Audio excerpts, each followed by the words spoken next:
आपको मालूम है ईश्वर आपके ग्रह नक्षत्र बदल सकते हैं।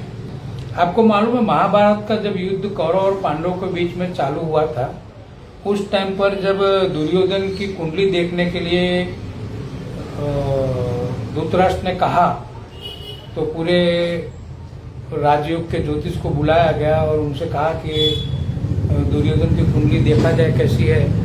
तो कहा गया कि भाई ज्योतिषों ने बताया कि इनकी कुंडली बहुत राजयोग है और पूरा युद्ध जीत जाएंगे, इनको कोई हरा नहीं सकता है।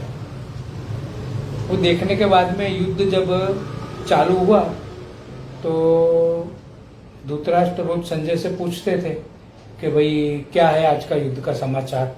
तो युद्ध का समाचार जो बताते थे तो बोले आज तो इतने योद्धा मारे गए, इतने सैनिक मारे गए, आज दुर्योधन युद्ध हार गए। तो उन्होंने कहा धृतराष्ट्र ने कि इनका कुंडली वगैरह तो इतनी अच्छी है, फिर भी ऐसा क्यों हो रहा है। तो फिर से ज्योतिष को बुलाया गया और पूछा गया। तो ज्योतिष ने क्या जवाब दिया मालूम है? उनकी कुंडली में सब कुछ अच्छा है, पर ये जब दुर्योधन युद्ध में जाते हैं तो कोई एक ऐसा व्यक्ति वहां पर है जो उनके नक्षत्र और ग्रह को चेंज कर देता है। वहां पर युद्ध में जाने के टाइम पर ही चेंज हो जाते हैं। सोचो आप। तो मेरे कहने का मतलब ये है कि आप अगर ईश्वर पर श्रद्धा रखोगे, उसकी भक्ति करोगे, तो आपके ग्रह अवश्य सुधर जाएंगे।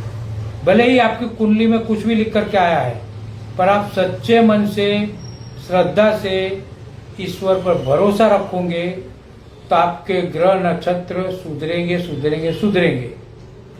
सोचो, जब दुर्योधन के ग्रह नक्षत्र अच्छे थे पर वो बुरा काम के लिए गया था, वहां पर अन्याय कर रहा था और न्याय के पक्ष में कृष्ण खड़े थे, तो उन्होंने कैसे उसके ग्रह को चेंज कर दिया। ग्रह तो पैदा हुआ था अच्छे ही थे ना। इसके लिए कहने का मतलब ये है कि आपके ग्रह नक्षत्र जो भी है, आप ईश्वर पर श्रद्धा रखो, अवश्य सुधरेंगे। कभी किसी का बुरा मत सोचो, कभी किसी के लिए अन्याय मत करो, अवश्य सुधरेंगे। बाय।